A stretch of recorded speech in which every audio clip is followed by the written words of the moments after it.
So am I still waiting? Waiting a long time. Waiting for tonight. Oh, waiting.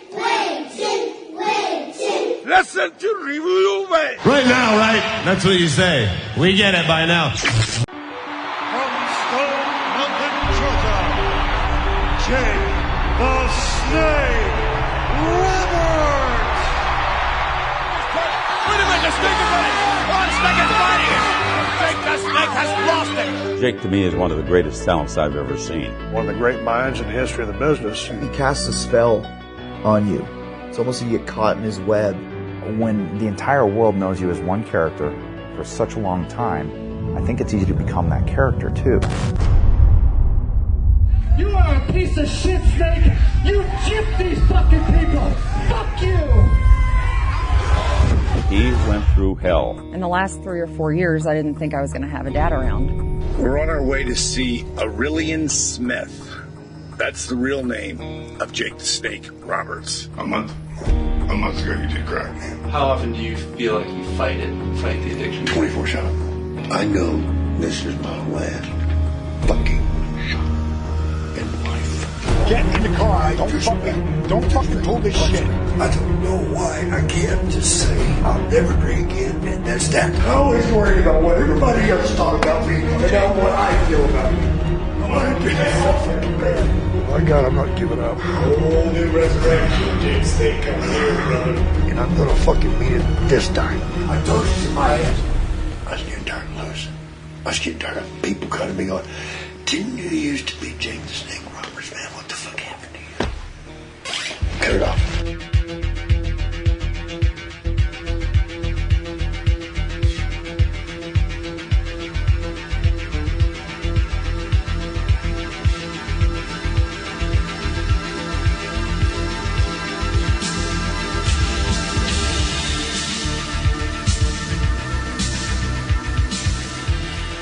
Welcome to Review-A-WAI. I'm John Pollock with Ting. I'm doing fine. Are you really? I don't really care how you're doing. Me? You gave me a lot of grief the last time I asked you how you're doing. Oh, okay. Very sarcastic. I'm doing great, just as I am 99% of the time you ask me. Oh, right. Very hurt by my genuine care that I put behind that question. Are you sure that was every single show? I felt like that was like 2 weeks ago. It could have been. It could have been. We do talk a lot. Yeah. Sometimes. Sorry if that offended you. It didn't offend me. How are you? I'm fine. How are you? Is that a hazelnut? No, it's a French vanilla. French vanilla. Yeah. You can smell it. It's a very nice smell. Yeah, I've been enjoying these. They're not from Tim Hortons. But they are from the office coffee machine. Ooh. I don't venture into that coffee. It's not bad. They've got some great choices out there. Oh, yeah. I mean, they've got one that's a breakfast blend. They've also got, Donut Shop that's what it's called. Really? Donut Shop Coffee. And that sounds really good to me. I think that's probably like a ripoff of, maybe like a Dunkin' Donuts coffee or something. Oh, I'm sure. Yeah. I think there's few better things, than when you get coffee with a donut. I think they go very nicely together. But I don't eat many donuts, so I don't really either partake. How about a coffee and a muffin? Usually, to me, it's like that's my vice. When I fall off the wagon, it's Donuts? I'll buy a donut. What wagon are you on? I'm on a strict one. Like, why? Why do either of us need to stick to any type of diet? I just don't. I find if I have, I don't eat a lot of candy, and I put kind of donuts in that. I mean, there's really no redeeming quality to a donut. It's fat and sugar. So if I eat that, if I eat like candy, I'll totally break out. Will you feel bad? Sometimes. Mentally? Mentally? Feel bad? Yeah. I won't say I have mental anguish, but then sometimes you'll just feel gross afterwards. Really? Yeah. Interesting. Are you in good shape right now? Are you in? I'm fine. Yeah. Fine for a 31-year-old. If they had called you 2 weeks ago to be a surprise entrant in the Royal Rumble and you only had 48 hours to get ready, would you have been okay? Well, what am I doing in the Rumble? Because I've seen some Rumbles where guys don't have to do much. Yeah, you could. Drew Carey was in a Royal Rumble.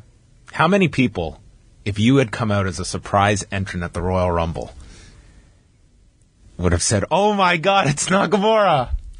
Because I guarantee you there would have been 30% of people watching that would assume you were the mysterious Nakamura. I don't know if... Yeah, for sure that's, people would think that I was some type of Japanese cruiserweight, I would imagine. But I don't even You have been mistaken for Liger.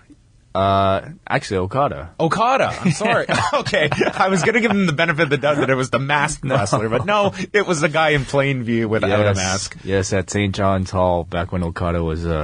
doing a brief indie tour of How did I screw that story up? Because we've told it many a time. Yeah. Liger's the one you got the photo of. was one mistaken. of the best photo ops you've ever been in. I love that Liger photo. That's a great photo.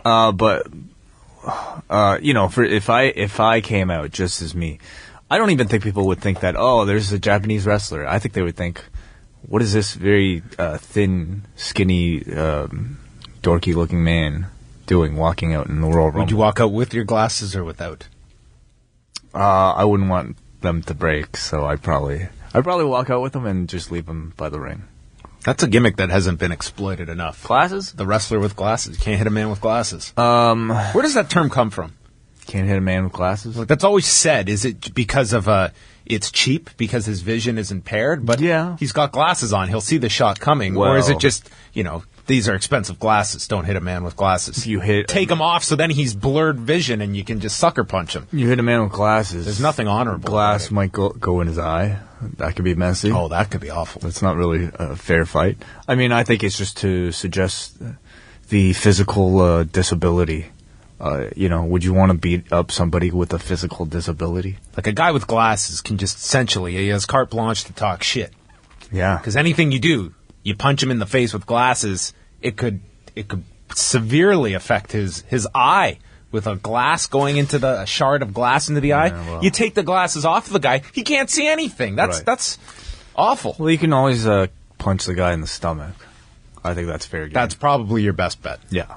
Or, I'm sure a bunch of ways you can hurt a man with glasses if you really wanted to. Well, that would be your strategy. You got to stay in shape is what I'm saying, because our guest today, Diamond Dallas Page, who last year he got that call to be a surprise entrant in the Royal Rumble. That's right, yes. He'll be on the show. I heard a portion of the interview on the law, and I can't wait to hear the whole thing. It did air? Yep. Yeah. Yes. Yeah. It aired, a portion of it aired, didn't it? Yeah, I did it last week. Yeah. And everything went fine. Great. So I'm glad that we'll have the whole interview here on the show today. Oh, so looking forward to it. This is a great plan set out 2 weeks ago. Yes. Yeah, we had a hiccup because we had one time scheduled with them, and that didn't work out, which was like 2 weeks ago on the Thursday. Yeah. So then I rescheduled it for the following week. Yeah. It went perfectly. Well, it's funny or very, very well scheduled, how all that turned out. And everything went off without a hitch. I am going to transition from an interview that went without a hitch to an interactive portion on Twitch, where Quinton Jackson has just... I swear we didn't plan that segue. Wade just absolutely led me into it. Do you have 2 minutes to watch something that's awesome? Of course. Quinton Jackson got a beta version of the new UFC video game and decided to play it. Awesome. So is he allowed to do that? I don't know. Okay. So this video might be allowed gone. to broadcast this? Doubtful. Okay, doubtful. Let's watch it. So this is him and his buddy. This is at the 49-minute mark, and they're selecting fighters. For people who don't know, by the way, Twitch is the the Xbox service that allows people to broadcast their video game playing, and Quinton Jackson is probably one of the more widely known celebrities he's gotten great stuff out of this Twitch. He's hilarious. Where he will call people in the middle of the night. He's woken up Ariel Helwani. They buried their beef on Twitch. I mean, there's been some unbelievable stuff. He called up Rashad Evans, his longtime rival.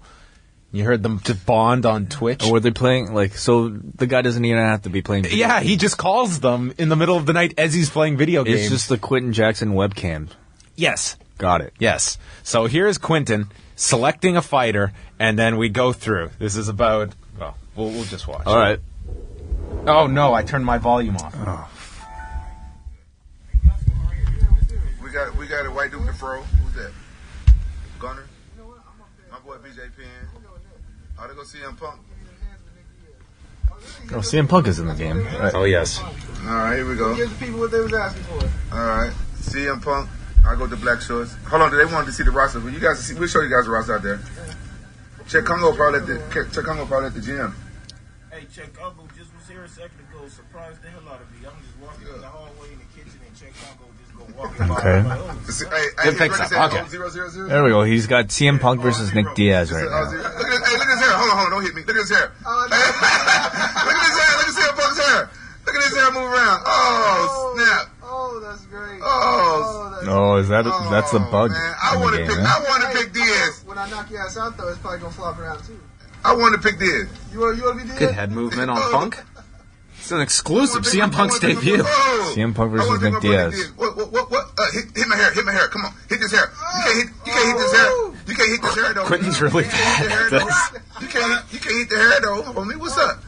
He's playing somebody online, What's up, isn't Nick he? Diaz? What's up, Nick Diaz? Hey, homie, I thought you was banned for 5. He kicked him in the nuts. Come on, get up, Punk. Punk, get your ass up. Oh, come on, get up. Run that back. Okay. Okay, I enjoyed that way more than Wade did. Oh no, it's very amusing. I can watch that. I love watching Quinton Jackson play video games. Oh man, I think this is a great vehicle for the man. No doubt. So there you go. Nick Diaz defeated CM Punk. Do you follow Up, Down, Down? Do you ever watch any of those? No, I've never watched any of it. Do you? I watch some of them. Yeah, they're very entertaining. How is Xavier Woods as a host? He's great. Yeah, he's excellent. And I think I haven't even watched the videos where they've brought in and done stuff with Kenny Omega. That's kind of cool. Oh yeah, I saw one of those. Yeah, I wonder how they hooked up. But you can really get a sense of who's booked on Raw and who's not by watching Up, Down, Down. And, you see constants like Damian Sandow, and you realize, oh, that's what this guy's been up to this whole time. He's always back there. Yeah, kind of was his Damian Sandow, Damian Mizdow trajectory. He went up, and he's gone down, down, down. Very good. Well, I'm on fire today, Way. I'm very excited for this review. You want to get into things? Yeah. The Resurrection of Jake the Snake Roberts. We got a number of requests to review this one. It came out on iTunes at the beginning of the year. Immediately got a lot of very glowing reviews. And first of all, whenever we watch a documentary, a big topic is footage and their ability to gather various footage. This might be the most WWE footage I've ever seen in a non-WWE project. To the point that they clearly had, you have one of two things. Either this is such an underground documentary that they're just hoping the WWE doesn't find out, or you have some very smart people that understand how to work around fair use. And in this case, Chris Bell is the executive producer of this, so I don't doubt that they went through the appropriate means to garner what I'll even say I thought was too much WWF footage, that they just blanketed around so much of this. Perhaps. And I would have to think that, Jake's and DDP's personal relationships with the WWE, Triple H, whoever, must have played a part in all this as well. I would have to think so. Yeah, quite possibly. I might have asked Dallas about that. I can't quite remember, because it was a week or so ago that we discussed, but I'm sure we'll probably get into that. Yeah, we'll find out. I guess with Jake the Snake Roberts, this comes up in the documentary. At one point, it's just kind of a passing comment about the people filming him, and at one point he kind of snaps and kind of compares them to the experience he went through on Beyond the Mat, which Beyond the Mat is a documentary that has near universal praise, but I don't say unanimous, because Jake the Snake Roberts has always been very upset at how he was portrayed in that documentary, what was pitched to him, and that it would somewhat be more of a kind of motivational, educational message, to the point that when the WWE put out that biographical DVD out on Jake a number of years back, they dedicated a chapter to addressing Beyond the Mat. I felt that the portrayal of Jake the Snake Roberts in Beyond the Mat was pretty damn accurate about where Jake the Snake Roberts' life was at that time. It wasn't pretty. It wasn't a glowing look at this legend. It was, here is a guy whose drug use has ruined this man's life, has ruined his career, and that's where he was when that movie came out in 2000. So from a more objective standpoint, I can see Jake being upset about that, but in many ways, I don't think it was... I don't know what was pitched to him. I don't know what Barry Blaustein conveyed to him would be the final product, but I thought it was pretty accurate in terms of the many, many stories you heard at the time of Jake Roberts.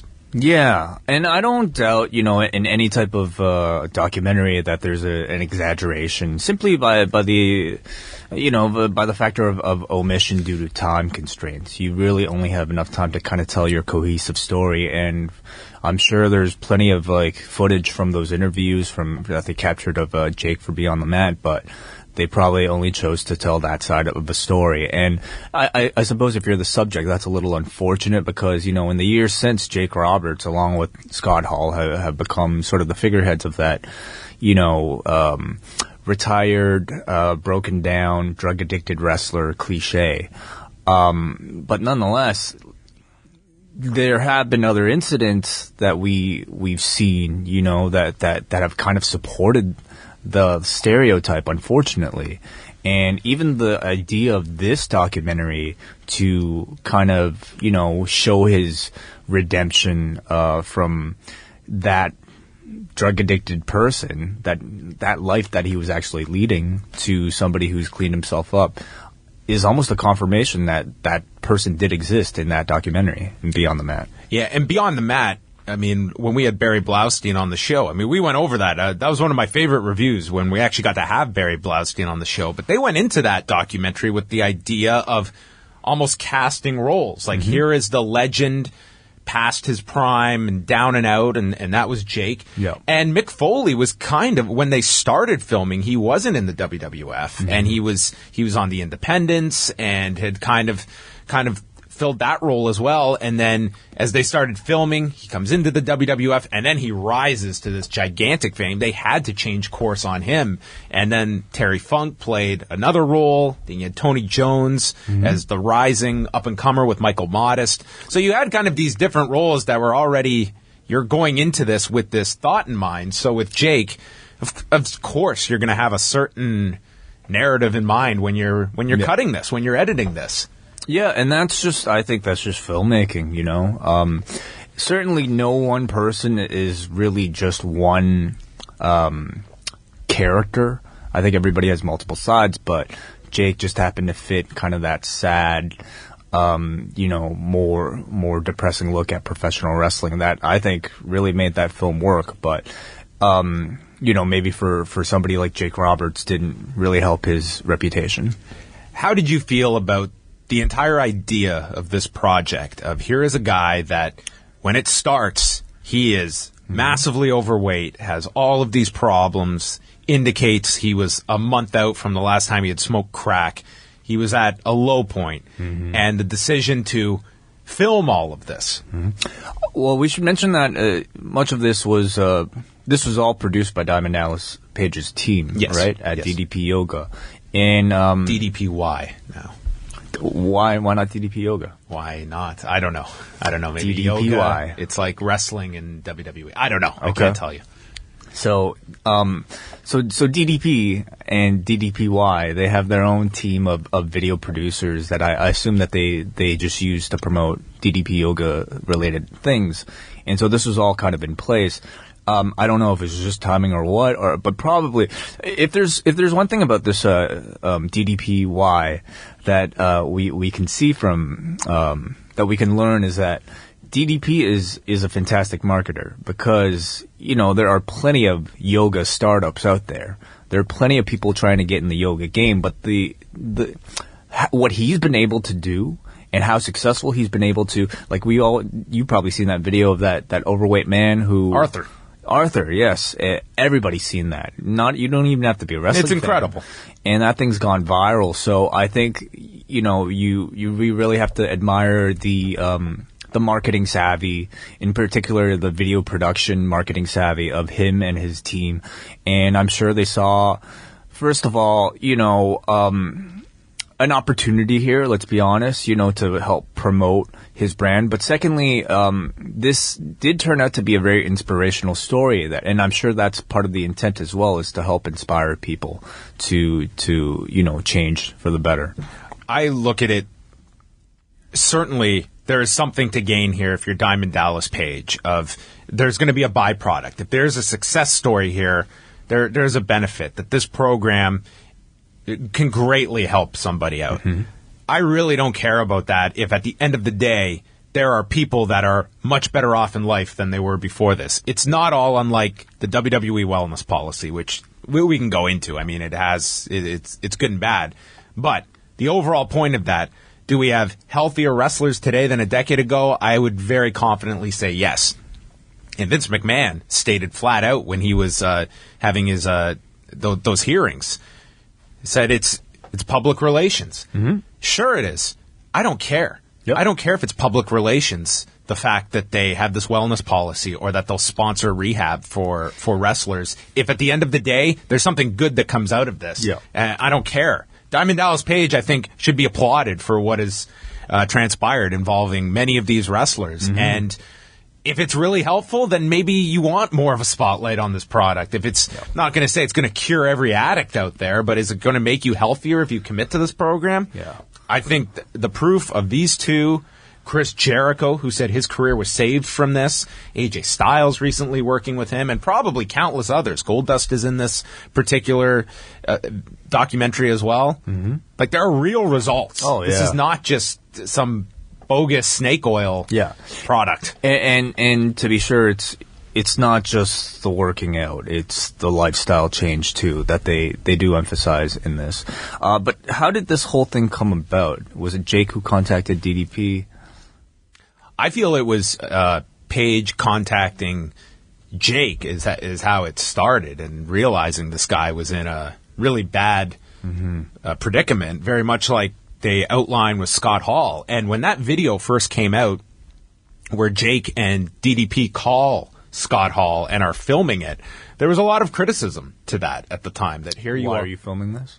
Why are they filming this? Right. And here's Scott Hall receiving a call. He's not really aware that this is all being filmed for a documentary. At the other side, the fact that this is all being filmed, I don't know if that gives some extra incentive to these guys, knowing that this is all being monitored and recorded, that it would keep them somewhat honest, even though these are performers through and through who see that red light. Definitely. And I was always watching this documentary with that in mind, that what you're watching here, you have to always take with a grain of salt, because these are dyed-in-the-wool performers that have always conveyed something to a camera that's not always honest. Absolutely. From the documentary, we can't really tell, how the ball kind of started to get rolling. It just kind of picks up from, showing Jake at his highest, and then showing Jake at his lowest, and stating quickly. Retirees have no purpose in life. Ooh, yes. That's where we started with Jake. Yeah, there's like a big opening montage, and I mean big, because they got a lot of people to talk about Jake here in this opening 10 minutes. And just some of the names were Jericho, Austin here talks about Jake, DiBiase, Mean Gene, Jim Ross, Edge. So they definitely had great access to the people for this documentary. Yeah, you got Jake discussing, being retired at this point. His body has just failed him to such a degree that he just cannot work anymore, and is sick of people asking what happened to him long after his run. And we see this throughout many wrestlers of this generation who did not have a very seamless exit plan to segue off into another career after pro wrestling, and it becomes guys that are 50 plus, working independent dates, trying to stay within wrestling somehow, and it's constantly a comparison to their glory days. And this footage that they had, it was able to really hit you over the head. Here's this guy performing at WrestleManias, and now he's broken down and doesn't know what his next step is going to be. In fact, they go right from WrestleMania 3, and they just go right from that to an incident from 2008 in Cleveland, where I hadn't seen this before. Did you hear about it at the time? Yes. Yeah, this was the story that TMZ jumped on top of this story. It was from September of 2008, and Jake comes out completely loaded and goes to cut a promo, and this is just awful footage to be watching. And the promoter is stating that he had had 22 of those airplane vodka bottles and had finished them backstage, comes out, is just a mess, has to go through what can not even be described as a match that went all of 30 seconds. And what was great was that they did an interview with a guy who was wrestling there, who tried to save the segment, and he saw that what was happening was terrible, so he decided to run out and try to get DDT'd by Jake in order to just close the segment on a happier note.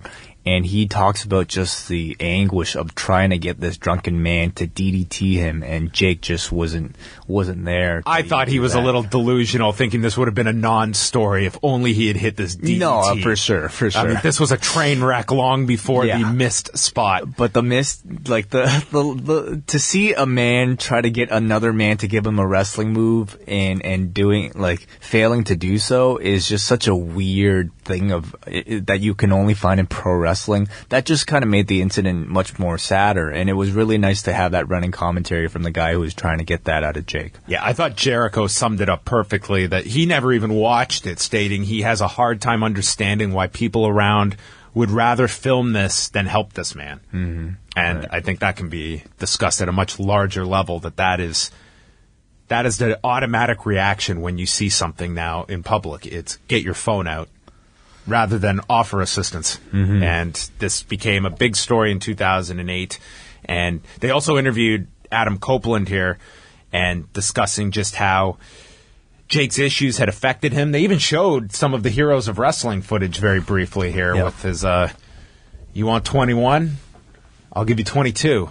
And Edge suggesting that Jake really morphed into that character, became that character, and couldn't essentially separate the two. And it was interesting to have the contrast, especially of Adam Copeland and I'll say Chris Jericho, two people that I think have been perfect examples of guys that achieved incredible success in wrestling, that when wrestling is done, they have careers outside of it and can completely drop that. Yep. Adam Copeland is someone that never wants to be referred to as Edge. He looks at it as this fictional character, and I think a lot of these guys saw this generation ahead of them who could not separate this and went into numerous problems outside of wrestling that I think a lot of select guys from the younger generation have been able to see the pitfalls and learn from. Not all, but some. Yeah, and those would be two examples. So then we go from 2008 all the way up to August of 2012 when they travel to Gainesville, Texas, with Diamond Dallas Page going to visit Jake, and Page is discussing his background with Jake, and in particular Jake Roberts and Dusty Rhodes being his mentors. And Adam Copeland, they have kind of explained his own natural skepticism to all of this, that I think a lot of people watched from the outside looking at, what was this? Was this some just marketing ploy on DDP's part? Was this something real? And it was going to take a lot of time to convince people. And I was glad that this never, to me, fell into infomercial land. This never felt as a hard push on DDP Yoga. Yeah. It felt like this was something that we can address the questions you, the audience member, probably have, and what skeptics would have. Because there's always natural skepticism when you have a guy like Jake Roberts that's been a drug addict for decades, and why is this going to be the magic pill? Mm-hmm. Pardon the pun. That would cure him. Probably not looking for anything in pill form. and they find him living in a very modest home, and we get an update on Jake's health. He's been dealing with concussion problems, which isn't really addressed all that further in the documentary, what effect head trauma has had on him, neck issues, hip problems, and we also are introduced to Steve Yu, who is the filmmaker and one of the main people putting this documentary together that is featured on camera as well. Yeah, and he kind of explains how, you know, I'm sure, like, just to field some of the concerns about why this was being done, he just, it's refreshing to see the filmmaker appear on screen, kind of addressing concerns. And he talks about just, you know, realizing that this is a great opportunity to tell Jake's story. And hopefully, you know, I guess they were just hoping that he came out of the other end properly. He was a good link as well, because it felt like there were different times throughout the filming that Paige had to travel or go around, and he could be that link to keep things going and be your kind of authoritative voice on camera and confronting Jake later. So he did play a big role in this. So in this 2012 meeting, Jake just looks awful, very immobile, and he's just like... It's over 300 pounds. Yeah. Looks terrible. He also talks about his father and the issues that he had, you know, just even underneath the physical. He talked about how he never wanted to be a wrestler like his father, but only did it to shove it up his ass, and talks about the sexual abuse he suffered from his stepmother as a child, and it was all very revealing and like very heavy. Yeah, and if you've seen Beyond the Mat, there's that awfully awkward scene where Jake and his father are filmed together chopping wood, and he goes over just the problems he had with his father and kind of trying to live up to his expectations, but nothing as revealing as this, where he goes into being with the problems with the stepmother and his father, who was Grizzly Smith, a pretty well-known pro wrestler in the territorial days, who just died a number of years back, and kind of setting the scene for what he has dealt with. This is not something that this is positioned as, well, it was life on the road that he fell into this. It seemed like this was a guy that fought issues from childhood onward. He's had a traumatic life. I mean, his sister was murdered. He dealt with all of this with his father and stepmother. Yeah. And drugs were a major element to his entire life. Definitely. And, you know, just like he wasn't Beyond the Mat, you quickly realize from watching this that Jake is just an incredibly compelling subject for a documentary. He's, you know, just, he's so revealing and so honest, and if he feels happy, you really see it. And when he feels sad, you really see it, and it really comes across on screen. So just he's one of the more engaging people. Oh, When Agnew interviewed him last summer, I mean, that guy is an open book about things. I mean, because that was right when the Hogan deal happened, and being as open as he was to say, listen, I've used that word, and that's pretty awful. I look back at it in a lot of regret. He's somebody that will open up very easily to people. Yeah, and I found that in a lot of the older wrestlers now, who they just have a sense of having nothing to lose, and so they're not afraid to completely speak their mind. And I'm thinking of, you know, somebody like a Bret Hart, for instance, and it's so refreshing to hear anybody willingly to speak on camera like that, you know. Especially in professional wrestling, where I think traditionally, and even to this day, people are so guarded about their true thoughts. So this begins the pilgrimage for Jake Roberts, leaving his home in Texas to go live with Diamond Dallas Page and the crew that lives in Atlanta, the Accountability Crib, in October of 2012.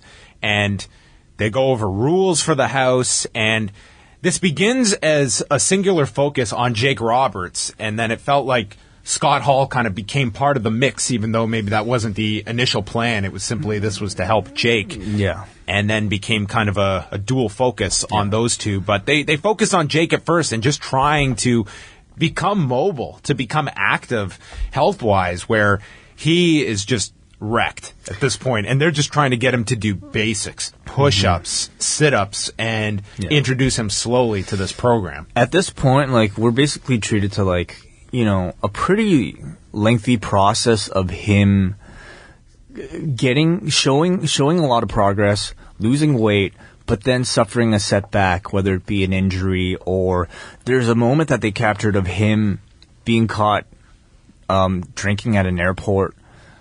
Like, this was a week in to moving to Atlanta. They had found Jake after the end of that week at the airport. He was drunk and he didn't have shoes on.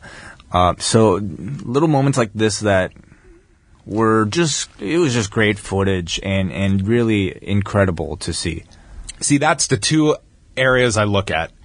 There's the side that I look at this finished product, and I think it was important that they shoot this because Jake is adamant at this airport. He is fine. He's very hostile. Mm-hmm. He's on the verge of being violent. And then they show him this footage the next day as this wake-up call that I think was necessary for him to see. However, if I was in that moment as someone at this airport, and Jake Roberts is a somewhat recognizable figure, if you know, not to say he's a A-list celebrity, but you see this crew filming this man who is clearly drunk. I would look at these people as just piranhas.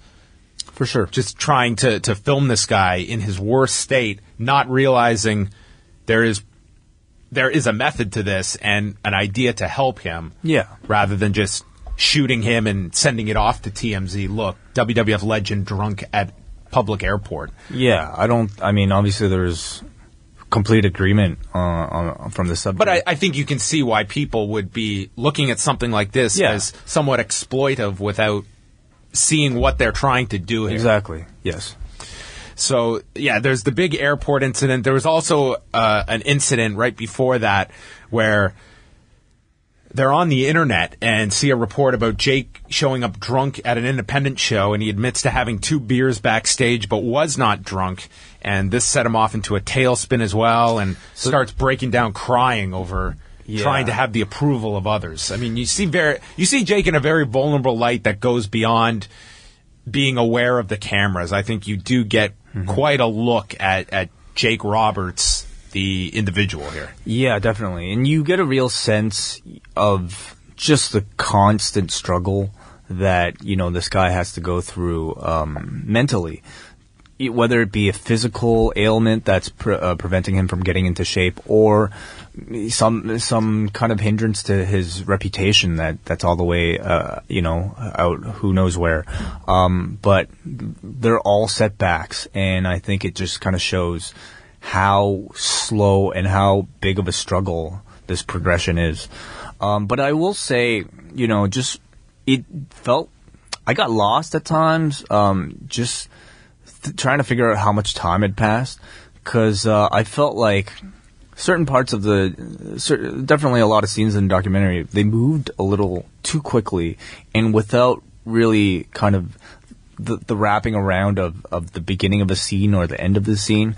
Like, we'd go from him, moving into the house, and all of a sudden the very next shot is him down 12 pounds. I kind of had some issues with the flow of the whole thing. Well, the airport scene where he's falling off, we almost go right into he's going off to Las Vegas for an autograph session, and he's strong enough to now go on this trip. It's like, Jesus, my head's spinning here. Yeah.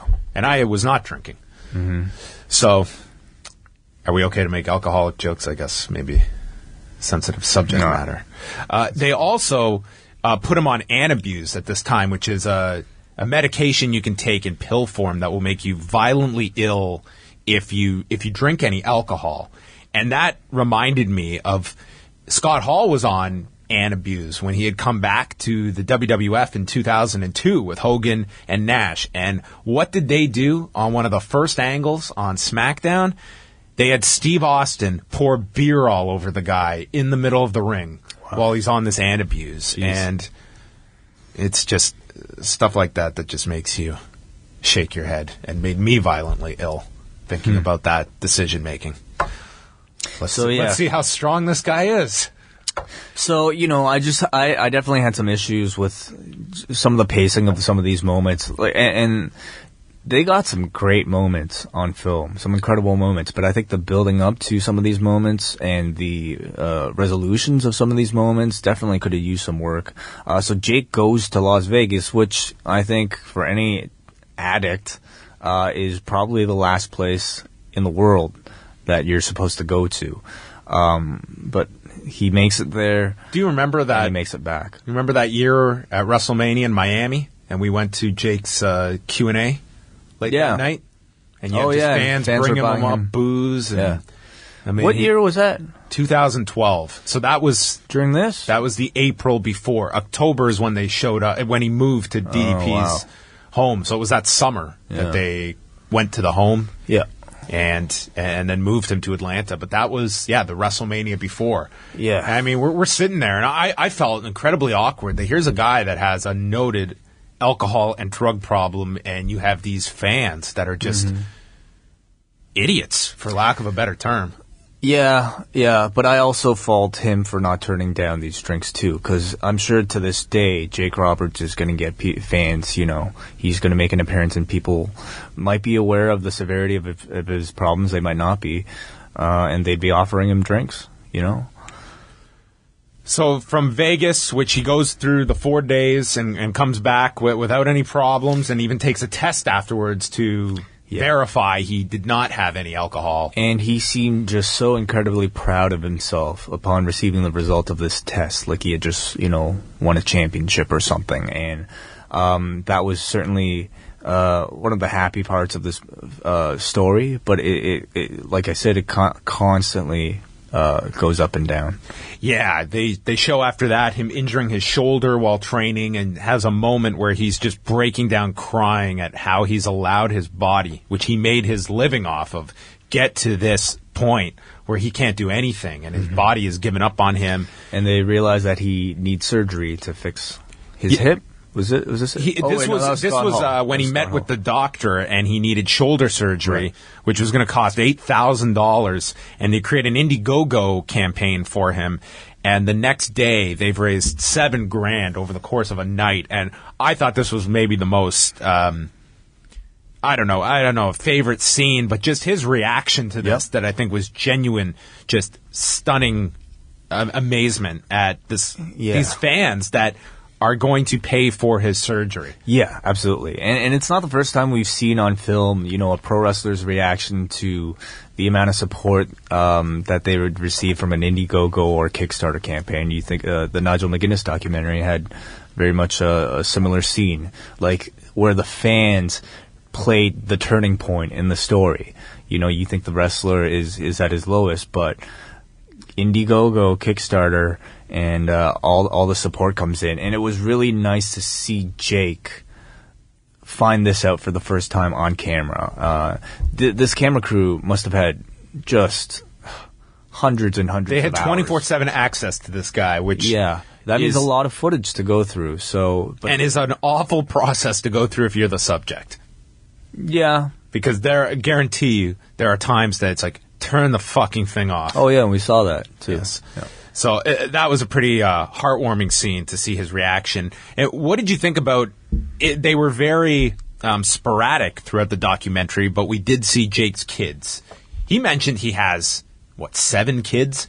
And we saw 3 of them, 2 of his sons, and then the one daughter that was heavily featured in Beyond the Mat, where they had an awful relationship and were trying to resurrect that relationship. But they weren't in it too often. But she was there when he was seeing the reaction, and you could see his kids. I don't think they really necessarily wanted to be on camera all that much, but were very supportive of their father giving this an honest attempt to clean up his life at this point. Well, I thought they added tremendous context to just the toll, that this man's kind of addictions have caused them. He's not just affecting his own life. He affected several of his family members at the same time.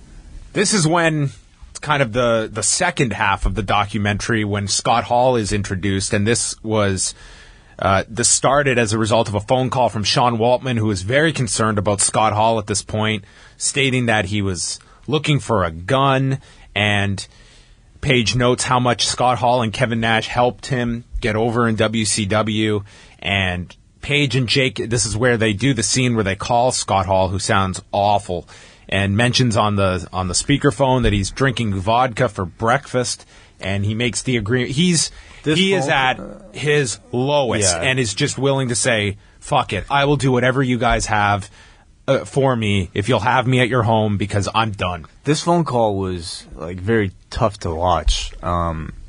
Which is why people had a big problem when it was posted without the context of a documentary behind it. It was just, this was put on. It's like, how could you call this man and put this out there? Yeah. And it was very difficult to hear and watch. Yeah, I mean, it sounded like a man very near his death, and it was very sad.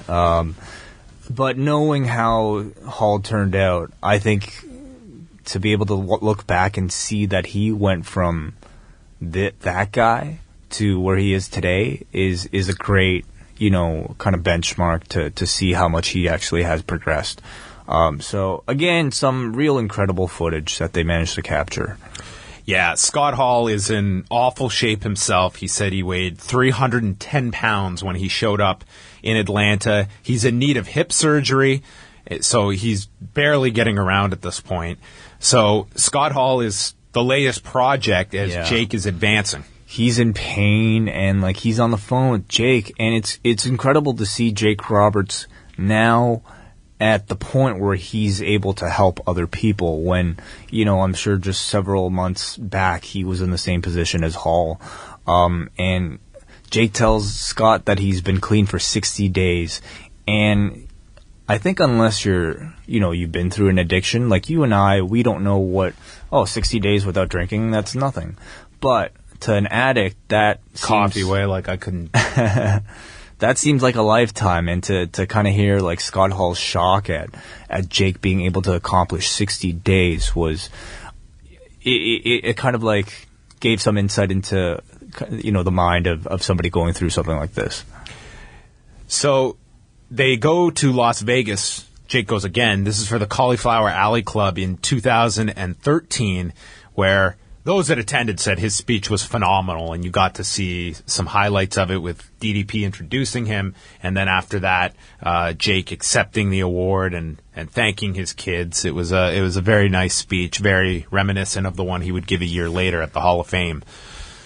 And then Page is off. He's got some trip in Costa Rica, and he's packing, and we got this very bizarre story where Jake is with, is it his girlfriend that was going to get her hair cut?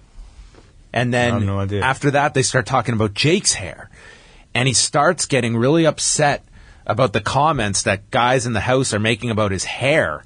And then he takes the cameraman aside and like cuts this promo about his hair. And this raises the concern of those in the house that this guy's drinking again or doing something. And they force him to have an Antabuse pill, which he...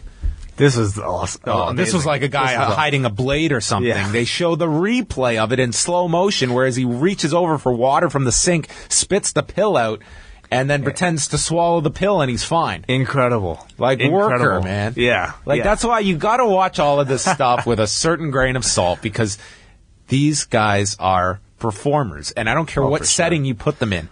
They're professional con men. That's it, physical con men, and that's the talent that I think we're also impressed by. That's professional wrestling. But you have this belief overall, and this is not just exclusive to wrestling, that okay, what happens in the body of a wrestling show is that's all there for entertainment, but if it happens on a DVD release or a shoot interview or a guy is on Twitter writing something, it's like, oh, that's all real stuff. It's like, these are just different ways that guys are working their stuff, man. But John, whether or not the cameras were there, this incident still probably would have taken place. I'm not so much directly from this scene. All I'm saying is that when you're watching pro wrestlers, I mean, these guys made their living off of making you feel a certain way about them. Well, they're all politicians. You say the same thing about politicians. You could say the same thing about actors. You could say the same thing about anybody who, reporters, journalists. I'm sure it's all it's all to be taken with a certain grain of salt. But nonetheless, I was just very impressed at Jay's sleight of hand here. Very impressive. And that they caught it. Yes. As well, like they probably went through. I wanted to see the replay footage of where they maybe zoomed in on their footage. So then DDP comes back. Dad comes back. Oh, yeah, Dad's pissed. Has a big talk with Jake. Diamond Daddy Page. Yeah. It just seems like, you know, it's a cycle now at this point of Jake progressing a lot, getting better, and then having some type of mental setback or physical setback, and DDP has to come and have a big brother talk to him again and to set him right. So the decision is made that what Jake needs is AA. 90 meetings in 90 days is what he is going to be put on so that he has a constant outlet to go through his addictions with other addicts, and that's where he enters that program. They show some footage with one of Mick Foley's stand-up shows with Jake and Hall involved, and we're also introduced to Kyle McGee, who becomes a friend of Jake Roberts, and they eventually start living together and starting a podcast together, and we're seeing Jake leave the home with DDP and the whole crew around him to try and branch out and live with somebody else and move on with his life while they're still very concerned if he's ready for this move. Yeah. He moves out, and then he gets into an argument again. He's and this was again kind of where I got lost at times in just the jumping in time in the documentary, where you know, Jake moves in with his friend Kyle. Jake cuts his hair. He's happy, and then he disappears. He just gets upset, and we don't know. He's freaking out, but I never really know what he's freaking out about. He threatens to leave the whole project, and then we find out that Jake is upset that the documentarians are going to fuck him over like they did with Beyond the Mat. And at this point, Jake again agrees to take another drug test. Yeah, and we have a big moment on camera where he very much is just analyzing himself, and that everything he wanted to be was the opposite of his own father, who neglected his children, and he says he's done the identical thing with his 8 children. He had 8 children, right, that we mentioned earlier. So, yeah, again, it's just a constant cycle of Jake being happy, Jake fucking up and showing regret, and then he has a meeting with Dallas, and then he feels better, which I'm sure, you know, in a way mirrors the constant struggle of addiction. It just doesn't go away forever. You're subject to constant ups and downs. So from there, as Jake is responding well at this point to the rehab, we have a scene where he walks in and he's just upset and is telling Diamond Dallas Page that his big dream of appearing in the 2014 Royal Rumble, which they've been teasing throughout. Actually, prior to this, he was DDP was invited to go to Old School Raw. Right. Yes. Yeah. That ties into all this. DDP is invited there, and then Jake goes along with him to the Old School Raw. And Jake actually had his first return to the WWE, which was in the main event, to save CM Punk and some other guys from the Shield. Yes. And I mean, I still remember watching that and just how incredible it was. This time we got to see it through the eyes of all the people around him at DDP's house. Yeah, they're filming them watching this on Raw, and they were not aware Jake was going to show up on the show. And Jake just has the most beautiful description of going through that moment about how, you know, I think he talked about how he wasn't really nervous the whole day walking through, but then he placed his hands on the mat, and that's when everything came flooding back to him. And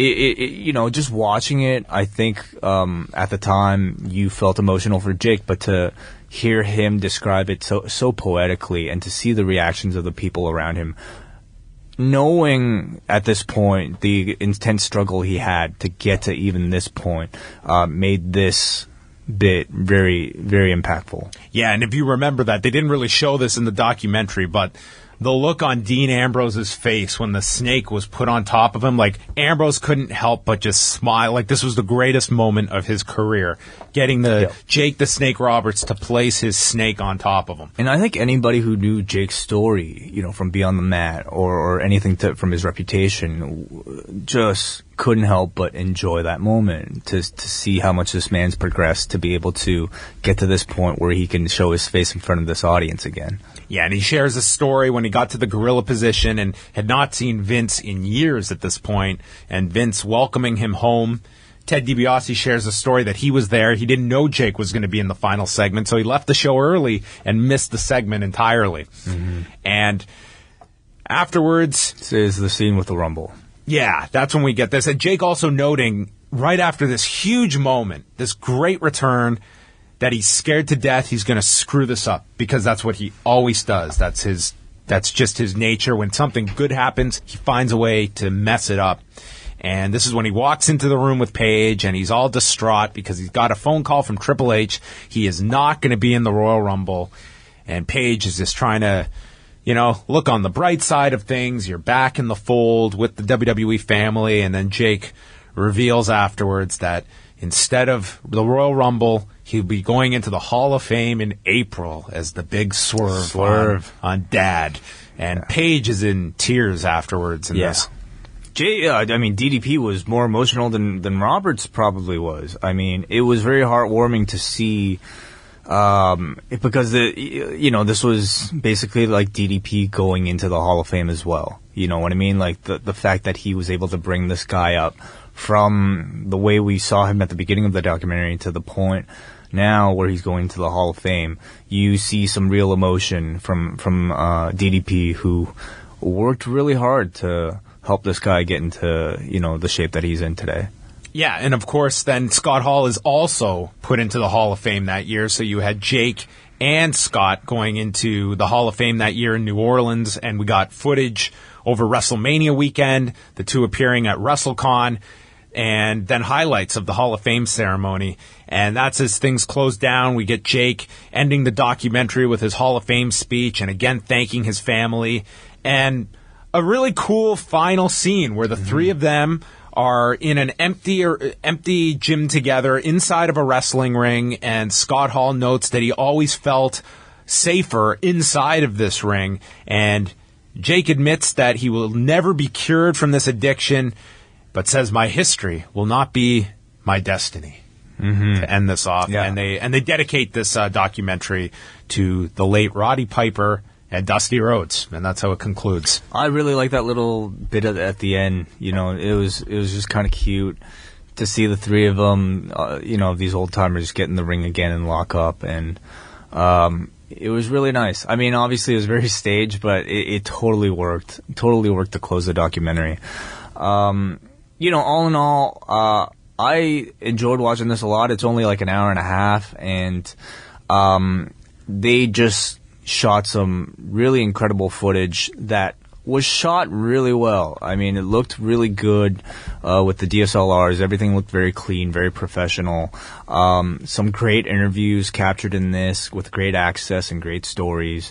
As a subject, you really can't find somebody better than Jake Roberts. I mean, somebody who's been through a lot, somebody who's very open with his emotions on camera, and all that was great. My criticisms of the documentary are with a lot of the pacing, and we've already kind of talked about that. They got this great footage, but I just thought the setup to those moments was very rushed. The whole thing played out more like a scrapbook and sort of a highlight reel of moments than sort of something with a flowing narrative that really kind of probably would have been able to emphasize the moments a little bit better. The time frames were jumping around so much that I definitely kind of got lost as a viewer. The editing at times was almost too quick, and big moments just seemed like they were glossed over rather than, kind of slowly built up to. But overall, just simply based on what they were able to capture and what they did present, I felt very satisfied, and it's a very uplifting story. Those were our thoughts on the resurrection of Jake the Snake. Wei, is there anything you left out? You know, I feel like I just got through telling you everything. Oh, god damn it. We almost made it. Damn. Oh, God. I hate Outlook. Why don't you just turn that sound off? I forget. No. But turn it permanently off in the settings. You could turn I know I can do that. I kind of like getting the alerts when I get an email because you never notice the little icon at the beginning when you get the mail. Well, then the envelope. Okay, are you ready to make some sound via the feedback thread and hear what others have to say? A lot of people watch this documentary. Mm-hmm. So we are also at the end of this going to announce what we're reviewing next week via our Law Message Board online poll. We have thrown it out, and the people have spoken. We start off with Ronaldo from Milan. As someone who's had his fair share of rehab stints and AA meetings, I can only applaud Jake and Scott for being able to put their demons to rest. As the saying goes, once an addict, always an addict, and I know it's a lifelong struggle to stay sober each day. Great performers usually have lots of personal issues they can't quite cope with. This is what made great artists out of Picasso, Amy Winehouse, and such. But sadly, it's also why geniuses like those tend to self-destruct. A great documentary. How ironic that, of all people, DDP, the guy whose inside jokes about his overblown personality would make people smirk, was the one to take both guys to give them their due rest. The guy won't take any crap about being straight and will go to lengths that most rehab centers won't, out of love and respect for these two icons he idolizes.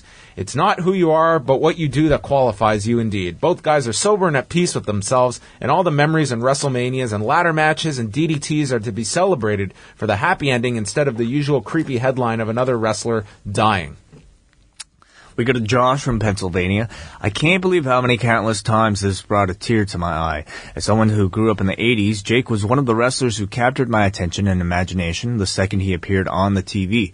As I grew older, seeing Jake's struggles was difficult to see, as he was someone that had an impact on my youth. After seeing the disaster that was beyond the mat, it was great to actually see something that saw Jake have his demons, but see the road to recovery. Great seeing Scott as well. To say that DDP was an angel sent to him, both is an understatement to say the least. Great documentary. Also great job, guys. Love listening to all your content. From Gaurav. Thanks for finally reviewing this one. DDP and crew did a fantastic job with this piece. More importantly, DDP deserves a ton of credit for literally saving the lives of two of the all-time best pro wrestlers in Jake and Scott Hall. The production was not very slick, and that's what made it very natural. I found myself shedding a couple of tears here and there while I saw what Jake was going through. DDP sure deserves to be inducted into the WWE Hall of Fame this year. I thought Jake or Scott would be a surprise entrant in the Rumble this year, since they are now very healthy. Why do you think it didn't happen? I give this documentary a 10 out of 10. And not putting in the Rumble, I really had no problem. Scott Hall is in no shape or form should be doing wrestling matches. I thought it was enough that he took a back body drop at WrestleMania last year, which the guy's had a hip replacement. I don't feel you need that. And with Jake, I don't need to see either of these two men doing wrestling matches in 2016, even a brief cameo, which the Rumble, there was clearly a decision not to bring back any old names this year as in years past. Yeah, I'm just trying to, in my head, I've tried to imagine how that would actually go. And, no doubt, Jake is probably the most mobile he's been in many years at this point. But still, to have to go in there and to see him in the same ring as somebody like a Dean Ambrose, and to actually look for a Dean Ambrose, for instance, to have to sell a punch from a Jake Roberts, I don't know if they want to treat their current performers like that as good of a feel-good moment, as it would be. I think oftentimes, and these two are perfect examples. Addiction aside, the physical ailments that these two have had throughout their careers of doing this, and it's like they get to a point where they've been able to address these physical limitations and injuries, and the end goal is, well, let's put them right back into this scenario and risk them blowing out a knee or hurting their hip. I think what we got though on that old school Raw was the perfect way to use Jake. Yes, I agree. But what about a gimmick battle royal? How about that? Oh, the gimmick battle royal. That did not go over well with some people. Why haven't they done that again? Because some people were very adamantly thought it was a joke and it shouldn't be done again, even though I thought it was a fun part. It was of a that fun show. match at WrestleMania 17. I agree. We go to Chris in Ottawa. This documentary is a very impressive piece of work, and I'm glad that they didn't rush it in order for it to be released at the peak of all the coverage. A question for you.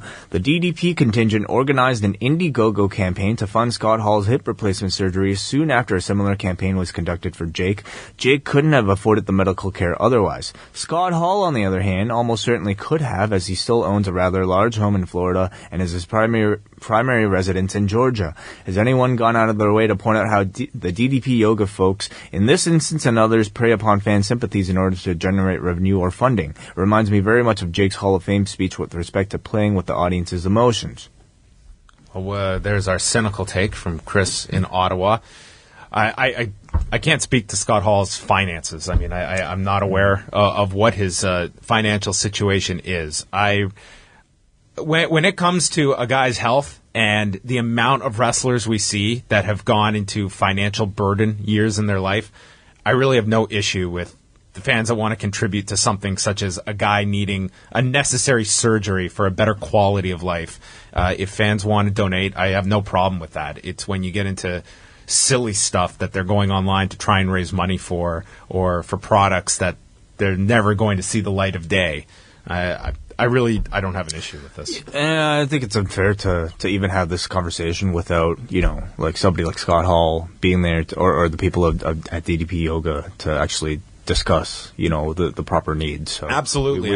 A lot of fans look at wrestlers and just assume they had some big years, that's all saved. And it's like, that's not always the case. Even some of your best years where you don't know what their finances are at this stage of the game. Like, what has Scott Hall been doing for the last decade for money? So it's very hard to talk about. That was me. Yeah, so that was me. I did that. Oh, I'm all me, confused, man. We go to Lee Russell. The Resurrection of Jake the Snake is a pretty good documentary, but if you followed his career and the problems he's had during and after his runs in the big promotions, it's nothing new. It's nice to see him apparently turning his life around, thanks to DDP. In fact, Scott Hall's turnaround in the film is just as impressive, if not more so. The more interesting story is in the documentary is DDP's, as we get to see how hard he's worked to be taken seriously with his yoga thing, and his need to pay back guys like Jake, who took him under his wing and believed in him when nobody else did, when he tried to break into pro wrestling in his mid-30s. Overall, this is on par with the Iron Sheik documentary, which was also quite good. We go to Roddy from Glasgow, Scotland, who says, I was interested in this documentary as I had some reasonable access with DDP Yoga myself last year and had obviously seen Jake's Hall of Fame induction, so I knew it had a happy ending. Despite knowing that it was all still very interesting to see the journey he went on. What stuck out for me was how much time and effort DDP put into helping him, and it clearly meant so much to him. Jake seemed to treat him like a parent, as clearly whenever DDP left, Jake went off the rails and showed a lack of respect to the others living in the house. However, it was great to see him finally conquer his demons and make peace with his kids. Overall, a well-made film, and for a wrestling fan, you couldn't help but be happy for Jake and have massive respect for DDP and everything he did for him. Alex from Toronto writes, I was so happy to hear that you would be reviewing this documentary. I actually watched it in the movie theater when it was playing here in Toronto at the Carlton Cinema. It was almost like I had my own personal screening, as I was the only one in the theater since it was a Friday matinee screening. Maybe it was for the best, as like Josh and Gaurav have stated, I also found myself misty-eyed while watching both Jake and Scott's struggles and eventual successes. The ending of the movie, where Jake, Scott, and DDP are in the ring, was a great way to show that the wrestling bug never leaves these guys and that they are not bitter at wrestling for their issues. One question I have is if you guys think that you will be reviewing the Iron Sheik documentary, which is also very good. We could be. Maybe. It's we might put it up to a vote one of these weeks. We might cool off on a documentary for a while. We tend to maybe do one more intermittently, but yeah. You haven't seen it? No, I have not seen it. Okay, we go to Chris Engler, who says, this was a very compelling illustration of what dealing with an addict is like. I appreciated that they showed Jake making progress, but never left you with the impression that he was fixed and lived happily ever after. It was great to see the milestones Jake achieved, but I like that they made it clear that recovery from addiction is a day-to-day struggle that will have its ups and downs, and that it's best to focus on the here and now. I like that they put a lot of importance on Jake entering the Cauliflower Alley Club and presented it as an honor on par with the WWE Hall of Fame. It would be interesting to know why Jake wasn't granted his wish of a Rumble appearance. And our final piece of feedback comes from bartender Dave from Bryden's, who is recently a guest co-host on What's Next. Ah. Watched this documentary with my wife on Friday night. We both enjoyed the movie, but I personally found it a bit overrated. Maybe it was that I went into it hearing only good things, and I found it fell a little flat. As stated above, I liked how they showed that battling addiction is a day-to-day struggle. I've been battling my own demons for over 20 years now, and I know how hard it can be, and found some scenes hard to watch. DDP stole the show for me and really came across as an amazing individual with a beautiful heart, and I don't think that he was putting on a show. Love the podcast, and thanks for helping me keep awake on the drive home on Monday and Tuesday mornings from work. Any reason that DDP isn't in the Hall of Fame yet is his question. That's always just a year-to-year decision that they make, and I have no doubt that whether it's this year or another year, he will go in. And I think he should be applauded for the work he has done. As much as his wrestling career is focused on, I think it is this stuff that holds a more lasting effect for others. I mean, the idea that if he can help preserve the lives of two people that had been written off by many people with their problems in Jake and Scott Hall. I think his case is interesting because I think his career after his wrestling career is probably, as much of a reason for the WWE to want to include him in their Hall of Fame as much as his in-ring career was. And, his WWF run was really just completely more than forgettable. But his WCW run, was quite notable. But I think it's definitely more so the yoga thing, and especially helping Scott Hall and Jake Roberts and people like that I think the WWE would want to be associated with. All right. So we said that next week's review would be left to a listener vote, and that is the poll we put up for the feedback thread this week. The options were WCW Super Brawl number 2, WCW Super Brawl 2000, WWE No Way Out from 1998 and 2002, and Ultima Lucha, which was the season finale of Season 1 of Lucha Underground. And the winner, Mr. Ting, as I refresh my browser just to get in any last-minute votes, the winner is WCW Super Brawl 2000 with 43.14% of the vote. Wow. So narrowly edging out No Way Out 2002. So we are going to go and review Super Brawl 2000, which not only featured a knife being pulled on another wrestler, but as well, the one and only appearance of one James Brown on a WCW pay-per-view, which what a perfect timing of this all, because we have Teddy Long on the Law this Sunday night, a man who worked for James Brown way back in the day. That seems so perfect. So I can't wait. It's going to be like Christmas here on Review-A-WAI next week, which is the day that James Brown passed away in 2006. Wow. What a time. There you are with the dates again. Super Brawl 2000. Looking forward to that. It's been a while since we've done a bad WCW show. I know. I think I've built up my immunity. I don't know. Go into this with a open mind. The network, they've been vigorously uploading Nitro episodes they pretty much have all the 98 episodes up, and now they're uploading the dreaded 1999 episodes. I don't know if 2000 will ever see the light of day, if there's any quality control. But, man, we're going to have to dive into a 1999 Nitro at some point. They've got the Nitro up from the Air Canada Centre with the Goldberg, Bret Hart chest plate angle.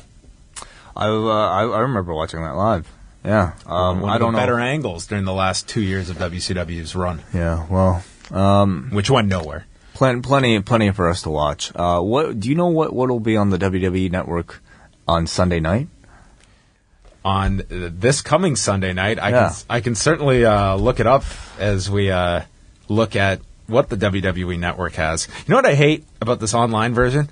What? Okay, that's one click to the main page. Another one to this one. Yeah. That's 3 clicks. 4 clicks. Yeah, you gotta log. 5 clicks. I know. 6 clicks. Yeah.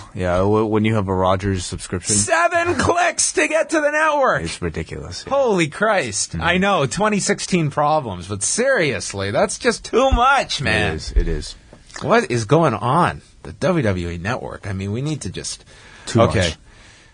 Let's jump to Sunday night, February the 7th. This is what they'll be combating the Super Bowl with. You watching the Super Bowl on Sunday? Probably not. Broncos and Cardinals? No, I'll be watching the WWE Network, and what will I be watching? Holy Christ, this scroll. Almost as many clicks as it takes to get onto the network. Probably to edit scroll all this. down. Oh, they're replaying WrestleMania 4, and the photo to promote WrestleMania 4 is last year's WrestleMania poster. Have we done WrestleMania 4? I believe we have. Okay.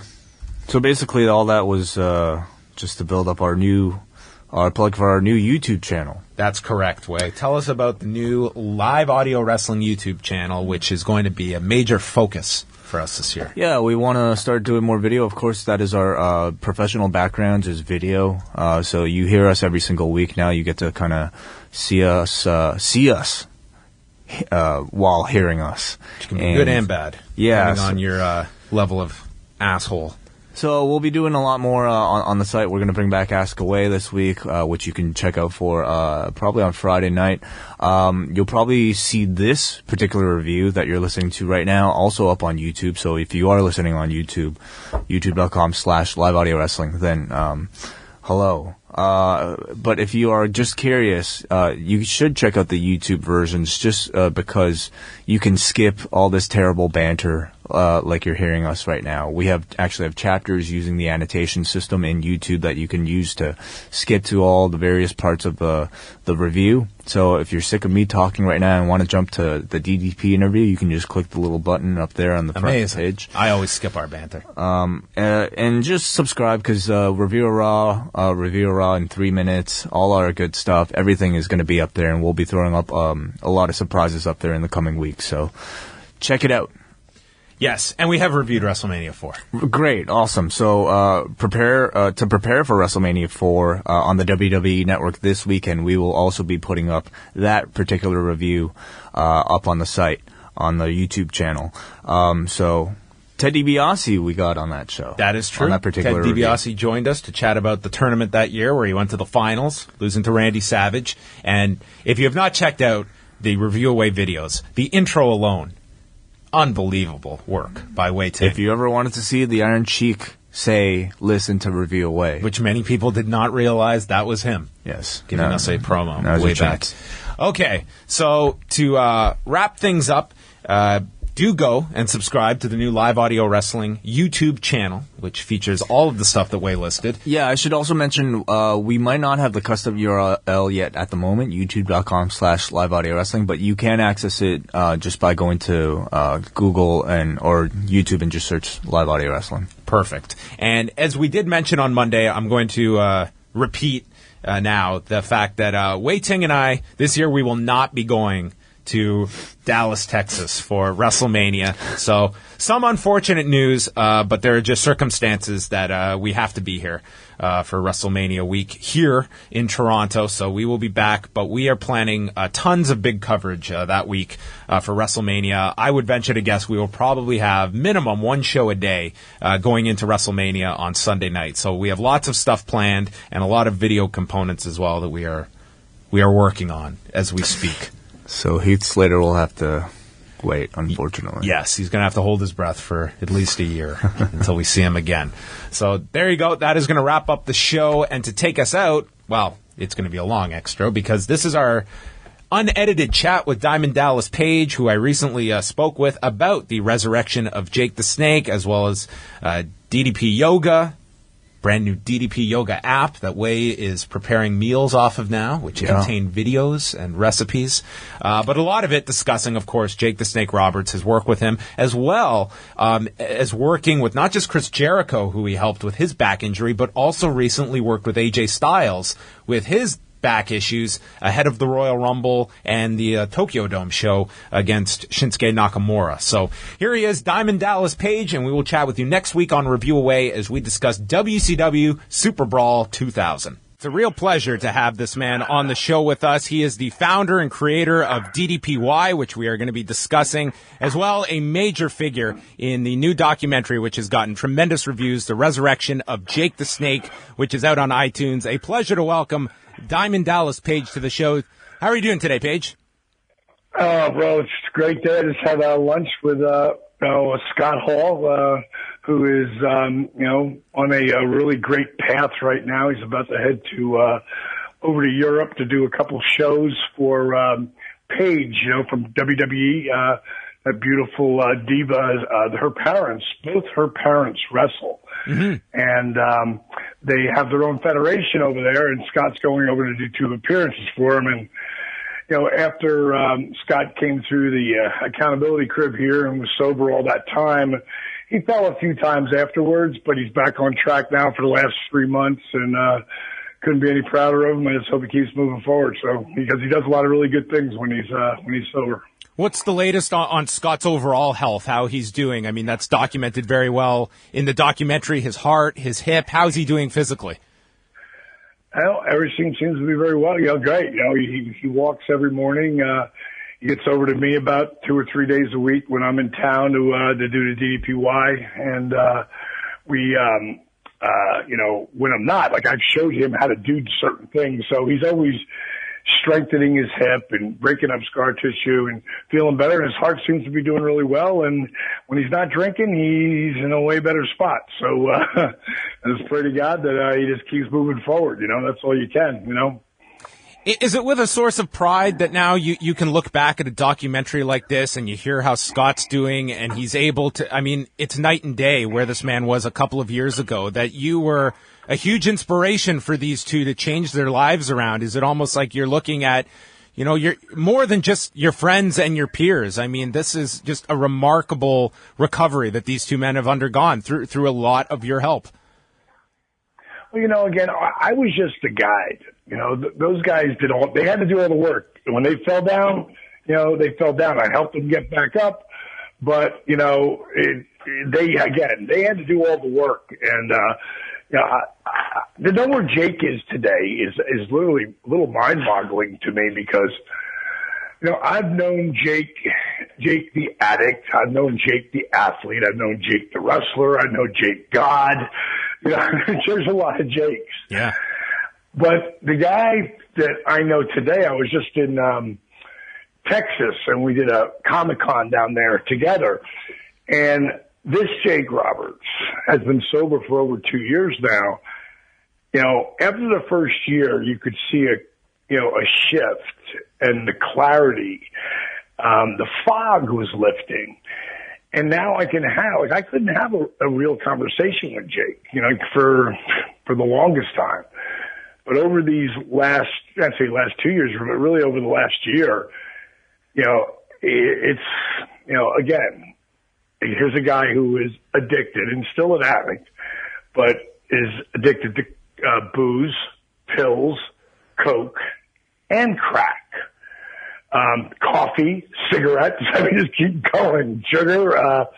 But today, besides the booze, the pills, the coke, the crack that are going, I watched him cut down his coffee, like probably to a third, which for Jake Roberts, if you know Jake, he's a bunch of sugar and caffeine. And, I'm not going to tell him not to do it because even though I know it's bad for his body, I'm not going to tell him not to do it because as long as he ain't doing the coke and the crack and the booze, I'm cool. Yeah. But just being with him in Texas, he's like, I go, dude, I haven't seen you have a cup of coffee yet. Yeah, so I'm going to get one now. He goes, I really cut back. I go, obviously, because over this time we're together, you had at least 2 huge cups with a bunch of sugar. He goes, I don't even put any sugar in it anymore. I go, get out of here. Because when Jake was having his new hip surgery, which is recently, he had to work for like 4 months with the hip so bad because he was booked. And he wasn't going to miss any of his bookings. He was not going to ever do another no-show or have to cancel. It's like his creed. It gives him respect for himself. Because before he just wouldn't have given a damn, and just, it had been part of, his shame of the addiction.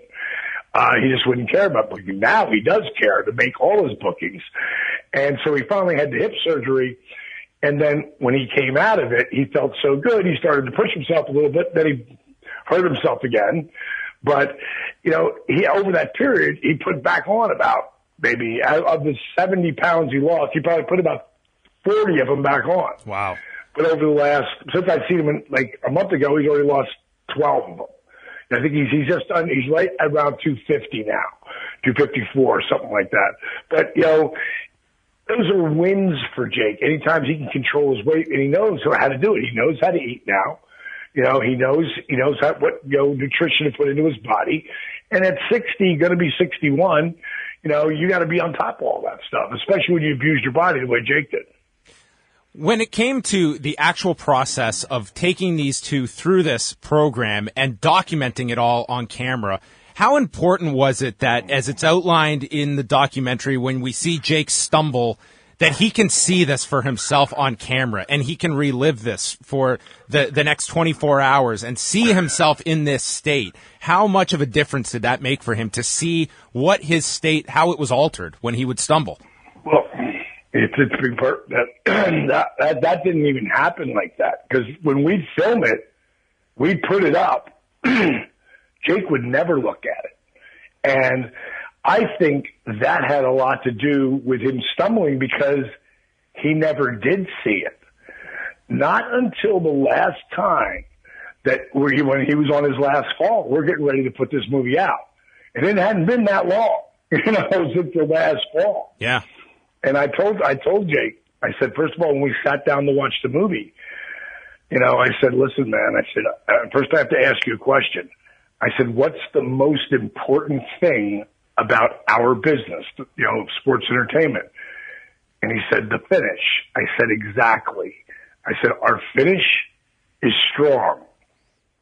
You know what we did. But when you see it on film, you're going to be really proud. Getting there, there's some really dark spots. He goes, I know. And I go, no, I need to tell you this. There's some stuff that's going to be really hard for you to watch, because I know you never watched this before, any of this film. You know, he would just not, when everybody was watching, a new video was out, and, you know, he'd walk out of the room. And I said, now you got to watch this. And you cannot get up. You cannot leave. I go, that you have to promise you'd never walk out in a match. I said, you can't walk out in this movie. He goes, I won't. I go, no, but listen, you can't walk out in the movie, but I'm going to tell you right now, dude, if you are not behind this movie, and it's, you know, like I said, it's a really inspiring movie, but there is a lot of, you know, you're not going to like watch it. You know, I said, if you don't want us to put this movie out, it's dead. You know, so that's where it's got to go. You know, so you got to remember, I called this the resurrection of Jake the Snake before I ever even got to Jake's house. You know, one of my buddies I was talking to, his name was Moser, and I told him what I was going to do with Jake, and he said, wow, that could be the resurrection of Jake the Snake. That was like a light bulb went off, and I go, that's the name of the movie. You know, it was Muhammad Ali. Muhammad Ali said a lot of things. But the one thing he said that I didn't know he said, and he's quoted in those Brainy Quotes spots on that site, Brainy Quotes, it said, the repetition of affirmations leads to belief. And once that belief becomes a deep conviction, things begin to happen.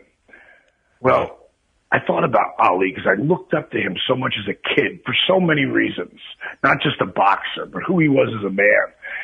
And I started to think about the one thing I heard him say over and over and over again.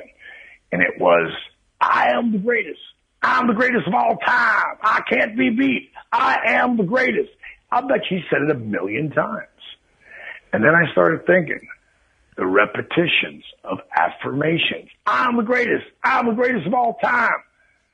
When they did the 100 top athletes of the 20th century, number one, Muhammad Ali. Now, was he actually really the greatest athlete of that century?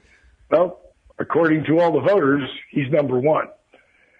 And I just, you know, you have to have a repetition of positive affirmations in your mind. And I don't care if it's something as simple as I love me, I love me, I like me, I love me. I don't care. So you don't say, oh God, I'm so worthless. Oh, I'm never going to be able to do this. It's never going to happen.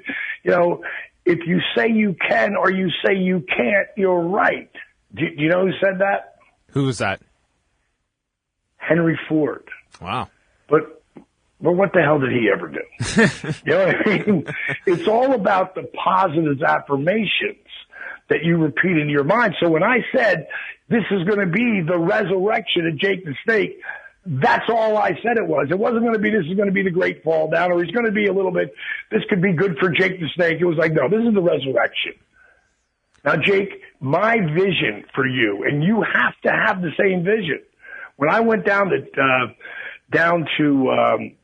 Gainesville, Texas, he'd already lost, he had to do some of the work on his own. I wasn't just going to take him and hand feed him. Because he never, and I got to clarify this, because there's a lot of wrestlers listen to this, and they probably heard this, and most people haven't, though. Without Dusty Rhodes, there is no Diamond Dallas Page. The late, great Dusty Rhodes is one of my best friends. I was one of his 5 friends you could count on his hand.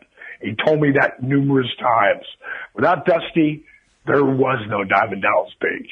But without Jake the Snake Roberts, there's no 3-time world champion. It just never happens. So I always wanted to pay Jake back. So this movie, you know, Jake didn't just hand me how to work. He made me figure it out. So I know that works. So I told Jake when I talked to him originally on the phone, when he told me he'd do my program, I sent him the video of the disabled veteran that I helped walk again. Have you ever seen that video? This is with Arthur, yes. Yes. When you put the post up on your site, put that video up next. Yeah, it's an incredible video for those that haven't seen it. And that, and as someone who has seen it, you know, it's like something you can't watch too much. You think you're having a bad day. You don't think you're going to be able to, you know, make it to a workout, or you don't think you're going to be able to eat the right way. You don't think, oh God, I have it so bad. Watch that video and watch what's possible, because that's really what that video is all about. Anything's possible. I showed that to Jake Roberts, and he said, send me the program. I said, don't do any of the workout stuff. Just do the eating plan. Try that phase 3 eating plan. It's going to help you. It's going to make you feel better. Jake was 307 at the time. You know, 9 days later, he was down 8 pounds. Didn't do anything. I was like, don't do anything else. I'll be there tomorrow. And I brought Steve Yu, the director, with me, and we started to film this movie. I never knew he was as beat up as he was. I mean, I was sure, you know, he's okay, he's overweight. I don't care about that. But when you're overweight and you're beat up like one of the boys, when your body is going through the beating that Jake Roberts has been through, well, you know, that's a whole different animal. Jake couldn't go from standing to the floor, off the floor to stand back up. He couldn't do it.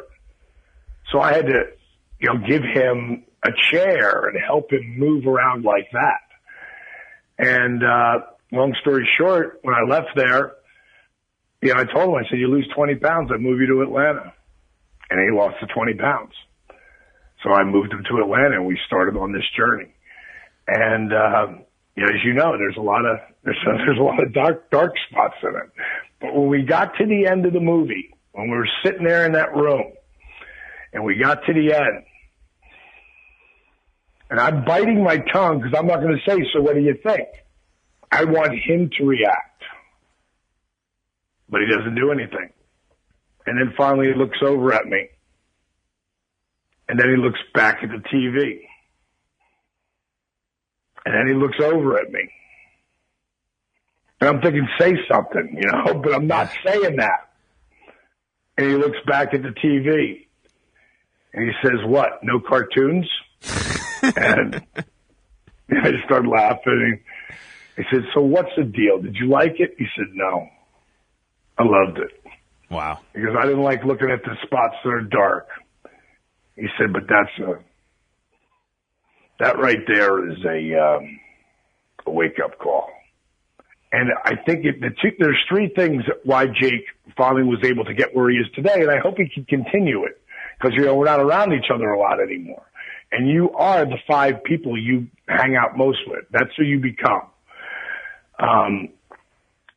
Jake got to see, like you pointed out earlier, what he looked like when he was in that state of being the addict. Because an addict will lie, steal, and cheat. and tell you that you challenge their honesty when you ask them if they're lying, because you know they're lying. That's what they do. So being able to see that, also being able to take interviews, and that before Jake's last fall, I sat him down and we stopped making the movie for a while. I never stopped editing it, but I wanted him to think we stopped everything. Because I told him, I said, Jake, I said, this isn't about Scott Hall. Scott Hall is a player in this movie. You are the star. Your participation in the resurrection of Jake the Snake could end up changing tens of thousands of people's lives. Hundreds of thousands of people's lives it could change. Because when an addict has a problem, it's just not his problem. 9 times out of 10, it's his parents' problem. It's his spouse's problem. It's their kid's problem. It's affected, one addiction could affect 20 to 40 people or more. Yeah. So Jake has the opportunity, I told him, I said, to change lives at a whole nother level. But I'm not putting this movie out unless you're straight. Unless you're walking the talk, dude. I said, I'm not doing it. I don't care what I got invested in. It doesn't matter. Not putting it out there. And I said, here's what you're going to have to do moving forward to get my attention. And he had taken interviews a couple of times during the movie or during the journey. And this time I was like, there is no stopping. I said, if you stop interviews, you're saying to me, I've got this. I don't need your help anymore. That's what you're saying to me. I said, I'm not going to give up on you. I said, but you can't give up on you. If you do that, then that's cool. You can give up on you. I don't care. At that point, I washed my hands of it because I'd gone through a bunch of roller coasters. And he knew I was at the end of it. He sent me him taking his pill on a video on the iPhone every single morning for over a year. Wow. And then at some point, I said, dude, you don't have to send it to me anymore. I know you're doing it. And then his daughter would lay out his pills every morning because he needs a certain amount of pills because his body is really screwed up. And it's like every other senior citizen's on meds. So is Jake. But it's not a bunch of painkillers anymore. It's not a bunch of muscle relaxers. They're whatever the doctor recommends. And he's not abusing anything. And the level that he's at today, I couldn't be any prouder of him, It's mentioned briefly in the documentary, and Jake has been very outspoken about how he was portrayed in Beyond the Mat. Knowing him to the level you do now, Paige, do you feel he looks back at that and his anger is at the producers of that movie, or his anger is at his own state at that point in his life and seeing it, as we mentioned, seeing this on camera for himself, the state he was in when that movie was done 15, 16 years ago? Well, I think he trusted that director. Like, he trusted me. He knows I'm not going to, like, whatever I'm going to put up there, I'm going to show him, like, here it is. Like, dude, like, I showed him the whole movie before we put it out there. So he knew he had that from me. Yes. At any point in time, he would say, I just don't want to do it anymore. I would just would have killed him. That guy, Barry Blaustein, I think Jake I think he trusted him too much, and he let him come into spots that he shouldn't have. And he's mad at him for screwing him. I think he's mad at himself, somewhat to a certain degree too, for letting that happen. And, because it affected his whole family. Like I said, one addiction in Jake's scenario affects a lot of people. Sure. But when they're sober, it's like, wow, look at this. And the bottom line is, I'm sure, no one wants to see himself be in that position. Sure. And he had no idea that he was filming him because he was whacked out. Right. But that's what happens when you're whacked out. That's why they call it dope. Now, as well, I feel that there's very few people that could get through to people like Jake Roberts or Scott Hall, and I think that's why I think they did have that trust in you, knowing where they've come from. You guys are performers that, I mean, for your lives, you would look into a camera to convey a message and convey a character. At what point did you feel they were able to not notice the cameras around? Did they ever reach that point where the red light was not something that they were aware of, and we got to see Jake Roberts and Scott Hall and see a level we've never seen of these people before on camera? Well, I don't think they ever really cared that the cameras were there. Really? Because I was really clear coming in. It's like when Scott came in, I was like, bro, just so you know, we're filming Jake's story. And if you're here, you're going to be in the film. And you're going to be, you know, they're going to talk to you. You know, and the camera's going to be on you at times. Because I want to capture all this in completely real time. And I had cameras all over the house. And my guys, it wasn't like I had a office in my home. My home was my office. And I had 15, 16 people in here a day, between editors and filmers and, you know, graphic designers. Yeah. You know, so the cameras were always on. There was, you know, sometimes there's certain things we missed, you know, because I didn't have all of it all the time. I remember one time Jake came downstairs and he was I'm so effing pissed at myself, and he was starting to pull himself down. I call it emotional gravity. Like, nobody can pull you down more than you. No one can make you feel worse about you than you. You know, the positive side is no one can make you feel as good as you can feel about you. Again, because it's all your inner mind voice. You know, I call, you know, the story you tell yourself. Well, with Jake, he was just, he punched the table and he's so mad. And I said, so what's the problem? And he told me, and he's so frustrated with himself. So I said, come here, I want to show you something. And I walked into the bathroom with him and I looked in the mirror. I said, what do you see? He said, a loser. I said, stop saying that. I said, dude, you got to stop saying that to yourself. You're not a loser. Are you screwed up a little right now? Yeah. Can you get over it? Absolutely. But you got to start working on what you're doing and what you're telling yourself. I go, look at that T-shirt. And right in the beginning of the movie, you see he still wears this T-shirt. Yes. And it's a skeleton. And it's a white shirt and a red skeleton. And he's got some kind of flag. And down the front of it in big letters, it says wasted youth. I said, you wear that shirt all the time. You also wear Charlie Manson stuff. I go, that's who you want to be? I go, wasted youth. I go, you're telling yourself that you wasted your youth. You wasted everything by wearing that shirt. That's the story you tell yourself. I go, what you should be wearing is failure is not an option. Never, never give up. My destiny is not, my history is not my destiny. That's the stuff you should be wearing. And he walked out of that room, walked upstairs, put on a completely different shirt, and came downstairs. Came downstairs with 3 different shirts. One was the Manson, and I can't remember what the other one was. He said, D, I'm throwing this out.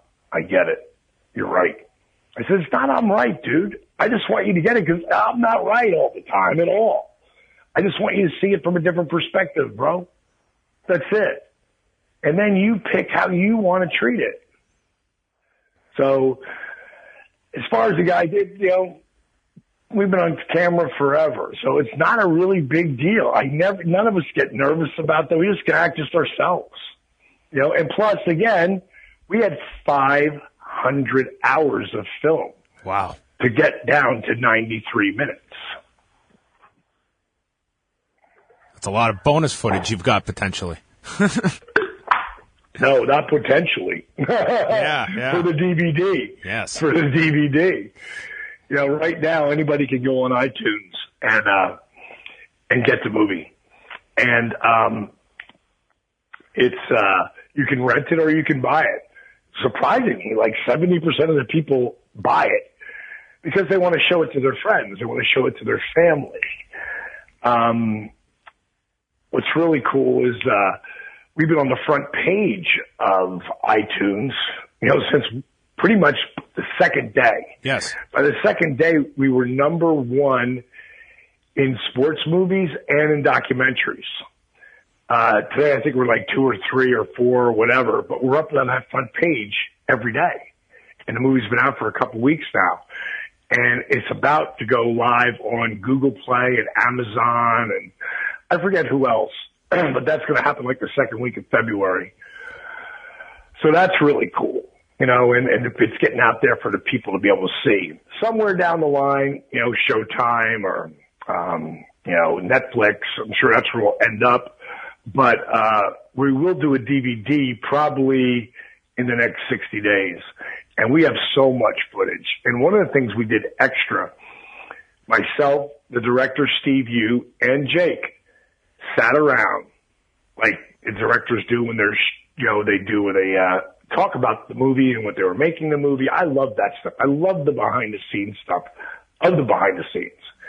And you're going to see me and Jake and Steve talk about that entire movie.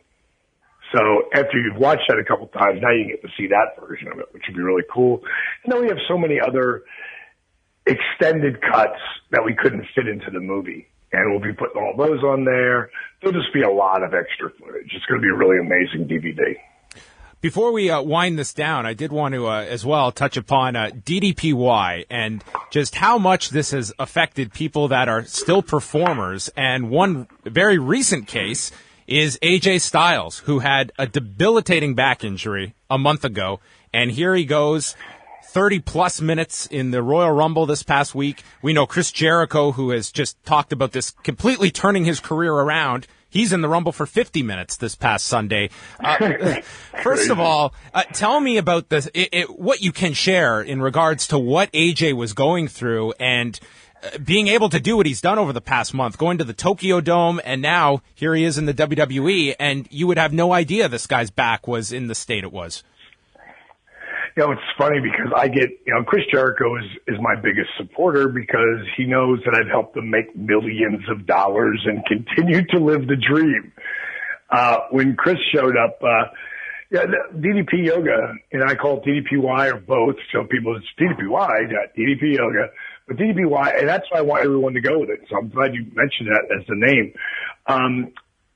Jericho, his career was over. He herniated his L4. I had ruptured my L4 and L5. So same injury, but even more extreme. And, again, for Chris Jericho, I showed him the video of Arthur Borman, disabled vet. 5 minutes later, and I sent it to him. 5 minutes later, he called me back. He said, D, you tell me what to do and I'll do it. I mean, whatever you tell me to do, I'm going to do it. And in 5 weeks, he was 85% pain-free. In 3 months, he was 100% pain-free and headlined against Punk at Mania in 2011. And then at that point, he had completely, he doesn't lift weights. He does no other cardio but DDPY. And that's the really cool part. When Jericho can go out there and do, like AJ, I'm sure he's still lifting weights and this is part of his toolbox, as I like to say. It's his preventative maintenance so that AJ Styles can work at the level that very few people have ever worked, taking the impact on their body. But, Chris, Jericho had, sent me an email like he does with a lot of people saying, hey bro, this guy needs your help. Please help him out. Like anybody Jericho turns me on to, I help him immediately. I give him everything. But AJ, that's mostly to musicians. But AJ, being one of the boys, I take care of all the boys, and the girls. Whoever wants my stuff, I just give it to them. And when I found out that AJ, needed help, I tweeted it, DM'd him, and said, "Hey, bros, here's my number. Call me." So he's right here in Georgia, so he can come to the house. Matter of fact, we are releasing today a video of A.J. coming to the crib. Oh, cool. Or I should say to the PC. And just filming, that little workout that we had and know what his feelings are about it. And, I've been working with him at that spot, and I knew he was going to take this and really do it because he's like Chris Jericho or he's like Dallas Page, where whatever it takes to hold back the hands of time. And what I could do for AJ right away was put him on the app. Now, anybody who's listening, you don't even have to pay for this part of it. Go get the app, DDP Yoga Now. It's on iTunes, excuse me, and it's on Google Play. And it's a free app. And here's the free part. The free part is you can do your own workouts if you've already got other DVDs of mine or whatever, and you can put the DVDs up on your TV, and you can hit the custom workout. The custom workout, if you have a Bluetooth heart monitor, will automatically track your progress. It'll track the time you worked out. It'll track the calories you burned. It'll track where you were in your fat burning zone and for how long. At the end of the workout, if you didn't wear your heart monitor, you can make up to 300 points. If you wear your heart monitor, you get to double those points. And points, if you're part of the subscription model, are good for T-shirts, Tervis bottles, mats. I mean, the top points we're working on will get you a weekend at the accountability crib. As you can imagine, that's a lot of points. But also part of the free part of the app is our whole tracking system. And anytime you start any kind of program, you should track it. So you see monthly where you are. So many people have, they think, oh, well, I haven't changed that much. I've only been doing this 60 days. Then they take their pictures on their 60 days and they compare them to day one and they go, oh my God, I'm really doing good. Again, the story you tell yourself. It just doesn't work for addicts. And, it works for everyone. What is the story when you're trying to, oh God, I have so much trouble with the food. I'm an emotional eater. You keep telling yourself that, you're right. If you say you can and you say you can't, you're right. Everything you can change. It just takes work. If it was easy, everybody would be shredded in great shape. But it's not. It's hard. But it's the hard that makes it great. So with my app, DDP Yoga Now, we've got so you can take the 6 pictures, and I show you exactly how to do them with a silhouette. You can track your weight, track your measurements, track your pain ratio, track your blood pressure, track your blood sugar and your A1C for being diabetic. Now, every time you put that in every month and you track it, you get more points. So everybody, and the points, bing, bing, bing, bing, bing, are like a video game. And I was speaking in the colleges, KSU, Kennesaw State University, the last 2 nights. I did a lecture and then I did a workout with the kids. And when I got to the point where on the video monitor and the points came up and bing, bing, bing, bing, bing, they realized it was a video game. They popped huge because everybody wants to play video games. Everybody wants to get more points. I also have a whole cooking section in there. Not where it just gives you recipes. We give you the recipes. We give you the directions how to make them and a video right next to that so you can watch me make it for you. We've also got videos up there in the DDP TV section. That's all inspiring stuff. Inspiring videos that will help you stay motivated and stay inspired on your journey. And then we've got the workouts. Now, the subscription part, which is the workouts, I've got everything in there from my classic workouts to my brand new, my DVDs that are for, you can invest in now on ddpyoga.com. Those DVDs are, those DVDs are all brand new. All the workouts are brand new. Plus, we've got DDPY for kids, ages 7 to 12.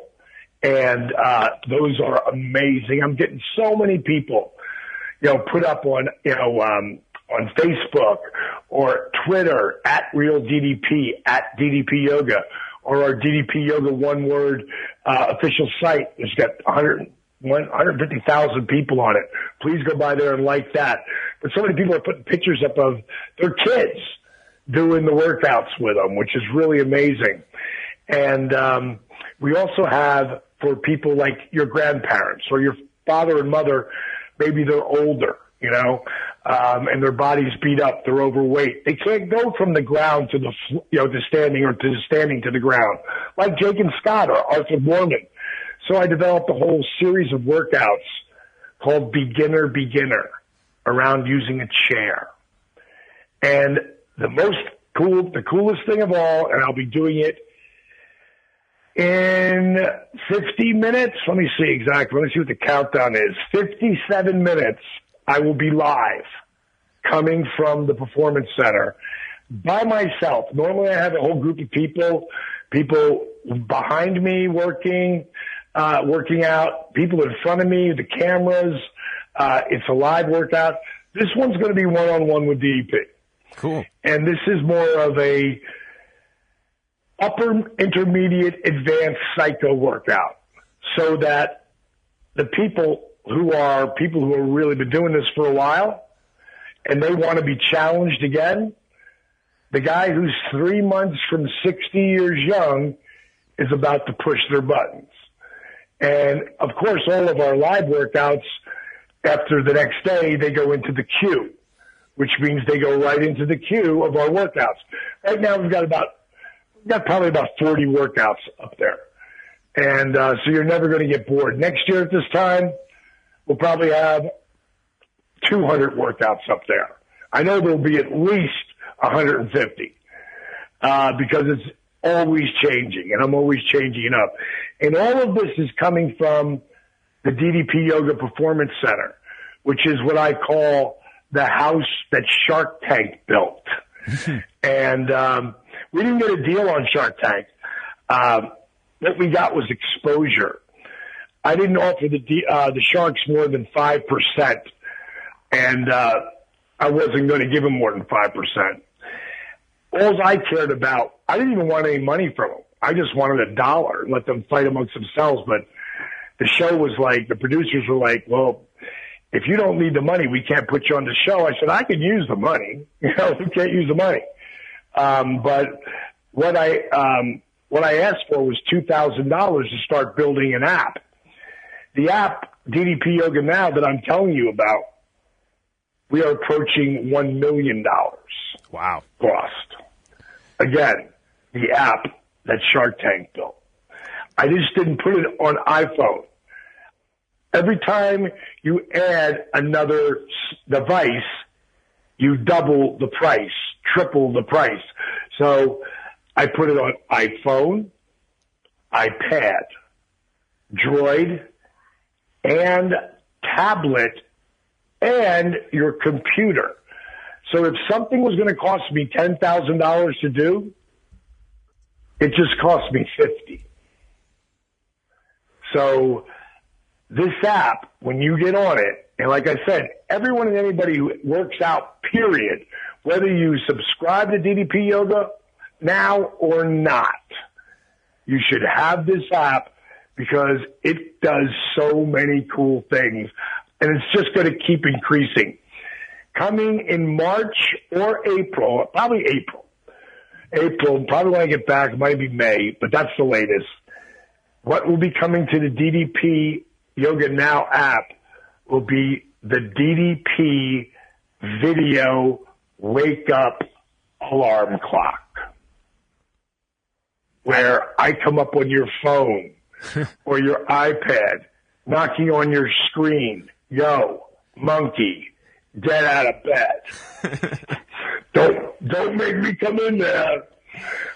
We've got a lot of funny videos we're going to be doing, a lot of inspiring videos, because at the DDP Yoga Performance Center, where we film the cooking shows, where we film the workouts, we also have a 30-foot green screen that's 16 feet high, And when we add the flooring down, it comes out 20 feet.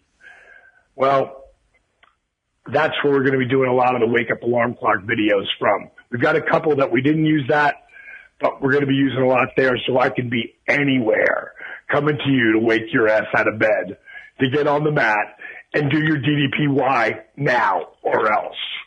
That's fantastic. Well, final thing here before we let you go, and thank you so much for this time, Paige. I just wanted to get an update. It was about a year ago that you had a very unexpected issue with your throat. You were hospitalized. How are you doing close to a year after this staph infection you got in your throat?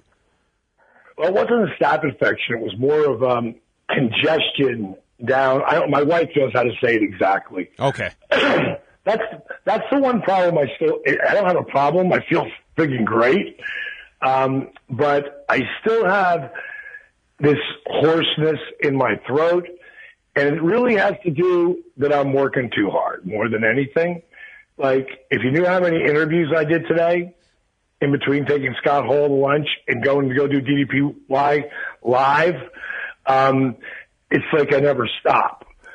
So at some point, I'm going to have to hit pause for a day or two, you know, and then it'll work its way back. But, you know, I'm so passionate about what I'm talking about, you know, and obviously I'm not talking like this all the time. I'm talking like this because I'm passionate about what I'm talking about. And I've been told my whole life that my enthusiasm is affection is what do they call it now? I can't remember the word now. Tell me all my life. See, infectious. Is infectious. That's the word. Enthusiasm is infectious, and whatever it takes people to be moved to action. Because like Arthur's video, or did you see that the guy who was 510 pounds video? Did you see that guy's video? Yes. Loses 313 pounds. It's amazing. In 17 and a half months. Now he's in my videos. He's in Fat Burner Plus. And I'll leave you with this, because this is what DDP Yoga is about. And it was never about weight loss. DDP Yoga was about healing your body. The weight loss turned out to be a really awesome side effect. So my point is that I want to show people that anything's possible. So in the Fat Burner workout, Fat Burner 2.0, and I believe you can actually see this on the app, I come walking towards the camera saying, you know, there's a lot of fitness companies out there who like to use fitness models as the people who work out with them. Here at DDP Yoga, we have a different philosophy. We like to take the people who had amazing results and put them in our workouts to inspire you. Like these people. And Jarrett, who's 5'13" at the time, pops up there. A woman behind him, she's about 225, maybe 230. Her husband across from him, across from the room from him, right there on the other side, he's about 340, and the woman in front's maybe about 210 pounds. And I go, but they don't look like that anymore. They look more like this. And the girl on the left loses 60 pounds. The guy behind her loses 140. His wife across loses 80. And Jarrett loses 313 pounds. And then I go, pretty impressive, huh? Now you got to ask yourself, what could you do? And then bang, we start to work out. And then we're right there to work out with you. If that doesn't inspire people, I don't know what does.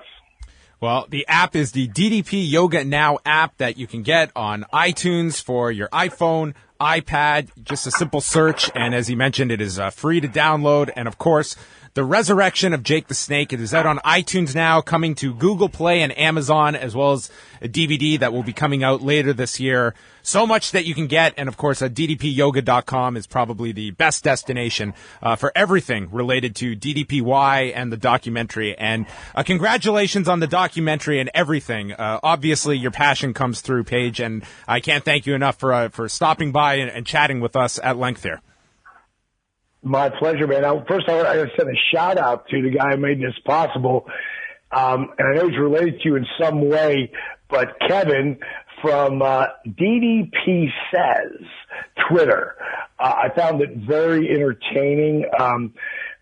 At Twitter, if you guys want to follow me, at Real DDP or at DDP Yoga, I saw this tweet that guy put DDP Says, and it was one of my quotes. And I go, what is that? So I pull it up, and he says on it, I am not Diamond Dallas Page.